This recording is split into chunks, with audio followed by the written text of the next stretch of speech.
चलिए दोस्तों, आप लोगों को दिखाते हैं नालंदा का खंडहर। तो स्वागत है आप सभी का हमारे वीडियो में। बने रहेंगे वीडियो में लास्ट तक। दिखाते हैं बिहार का सुप्रसिद्ध नालंदा खंडहर, जिसे कहा जाता है बख्तियार खिलजी ने नष्ट कर दिया था। ये उनके बाहर के प्रांगण का नज़ारा है, काफ़ी मनमोहक है। हम लोग फिलहाल अंदर जा रहे हैं। अंदर जाने का रास्ता जैसा कि दिखाई दे रहा है, काफ़ी मनमोहक है। अंदर ये बड़े बड़े ऊंचे ऊंचे मोटे मोटे दीवार, अगर देख करके लगता है कि शायद सदियों तक रहने के लिए ही इस विश्वविद्यालय को बनाया गया था, लेकिन हमारे दुर्भाग्यवश इसे बख्तियार खिलजी ने जला दिया। इतना जो बच रहा है उसके अवशेष हैं, और वही हम लोग देख रहे हैं। ये तो मिट्टी में दबा पड़ा था, लेकिन बाद में इनकी खुदाई के बाद इतना अवशेष जो आप लोग देख पा रहे हैं, ये पता चला है।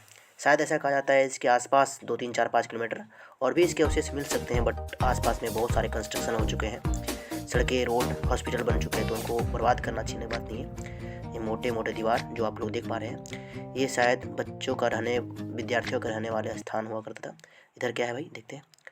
अरे, इधर तो सब हीरो हीरोइन बन रहा है। चलो हटो आगे। जैसे कि देख रहे हैं, ये जो आपको कमरा दिखाई दे रहा है, यहाँ पर विद्यार्थी पढ़ा करते थे, और एक कमरे में कम से कम 2 ही बच्चे रह सकते, ज़्यादा नहीं। इनकी पूरी, जैसे आप देख पा रहे हैं, इनकी गलियाँ, सोचो कि उस समय के अकॉर्डिंग कितना सुयोजित तरीके से बनाया गया था, जो आज की छवि को भी धूमिल करता है। काफ़ी अच्छी है, मनमोहक है, और लोग काफ़ी यहाँ पर देखने के लिए आए हैं। सबका देखने के लिए तांता लगा हुआ है। जैसे कि आप बीच में जैसे देख रहे हो, वो ऐसा माना था कि पिलर है जो उसकी दीवारों को ढका हुआ रहता था। जैसा कि आप देख पा रहे हैं, सो आपको फील हो रहा होगा कि सिर्फ एक ही तल्ला है, नहीं, इसकी शायद और भी गुंबजें हुआ करती थी, बट जलने के कारण सब नष्ट हो गया है। और ये उसका प्रांगण है जहाँ पर बच्चे पढ़ा करते थे, गुरुजी यहाँ पर लेक्चर दिया करते थे। ये उनका है वॉल, जिस पर सारी इमारतें रहा करती थी। चलिए आपको दिखाते हैं एक ऐसी जगह जहाँ पर ऐसा कहा जाता है कि कुआँ, जहाँ पर विद्यार्थी और लोग, इनके पानी पीने और रहने आवास का साधन है, जैसे कि आप आगे देख पा रहे होंगे। और ये जो देख रहे हैं, ये जो गुफा है जैसा बना हुआ है, ये माना जाता है कि ये अंडार भंडार है, जैसे कि अन्न रखने वाले भंडार। और ये इसके कुआँ का प्रांगण है, जहाँ पर से विद्यार्थी पानी निकाल करके अपने भोजन आवास को पूरा करते थे। बहुत सारी चीज़ें बनी हुई है, जिसकी प्रत्येक चीज़ों को कम, मतलब कि पूरा करता है, कोई चीज़ का कमी नहीं है। ये ऊँचे और भी तल्ले हैं जहाँ पर जाना अलाउ नहीं है, वहाँ हम लोग नहीं जा रहे हैं, और फिलहाल में इसको ही घूमने का काम कर रहे हैं। अब चलिए हम लोग दूसरे छोर पर चलते हैं। ये जो देख रहे हैं उसी जगह का नज़ारा है।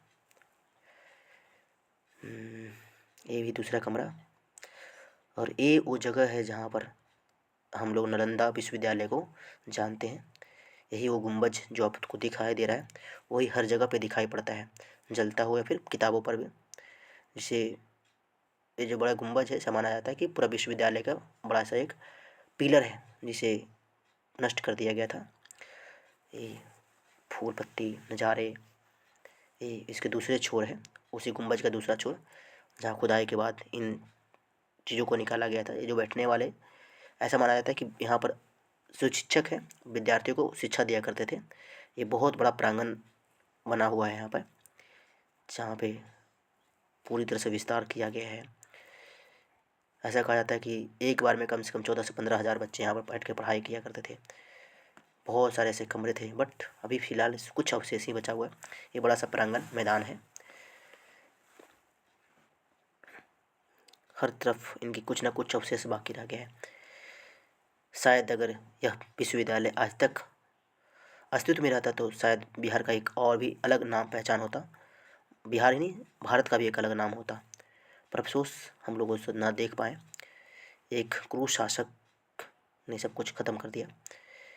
ये हम लोग आगे बढ़े, यहाँ पर जैसे दिखाया गया है कि शायद कोई बुद्ध भगवान की प्रतिमा है इसके अंदर, और ये उस आवास का बड़ा सा प्रांगण, कुछ अवशेष जो बचे हैं, आगे भी उससे इसके अवशेष जो आप लोग दिखाई पड़ रहा है। चलिए हम लोग थोड़ा सा फैमिली के साथ यहाँ पर मस्ती किए हैं, इन्जॉयमेंट, आगे बढ़े इसके बाद। और भी सतह ये शायद उस चीज़ को दर्शाता है जहाँ पर लॉजिस्टिक लाने ले जाने में हेल्प हुआ होगा। और ये जो आप लोग देख पा रहे हैं, ये दूसरा प्रांगण है, जहाँ पर बैठने से लेकर के विद्यार्थियों का रहने का सारी व्यवस्था है, जहाँ पर कुआँ है, खाना पकाने के लिए चूल्हा है, एसेक्ट्रा एसेक्ट्रा, जो कि सारी चीज़ें उस समय के अकॉर्डिंग ज़रूरतों को पूरा करता था। अभी सिर्फ अवशेष ही देख पाए, जैसे कि आप देख पा रहे हैं सब के सब कमरे हैं। एक कमरे में कम से कम 2 ही स्टूडेंट, ज़्यादा नहीं रहना है। और ये बड़ा सा चबूतरा जहाँ पर शिक्षक अपने विद्यार्थियों को लेक्चर दिया करते थे और उनकी पूरी हुआ करती थी विद्या। ये बौद्ध धर्मों का सबसे बड़ा मठ। इसके बाद हम लोग आगे दूसरे प्रांगण में पहुँचे हैं। घूमिएगा तो पूरा 1 दिन लग जाएगा नालंदा खंड को। इस जगह से कम माना जाता है कि नालंदा खंडर लगभग 10 किलोमीटर तक फैला हुआ था। सोच सकते हैं कितनी बड़ी प्रांगण विश्वविद्यालय होता होगा उसमें।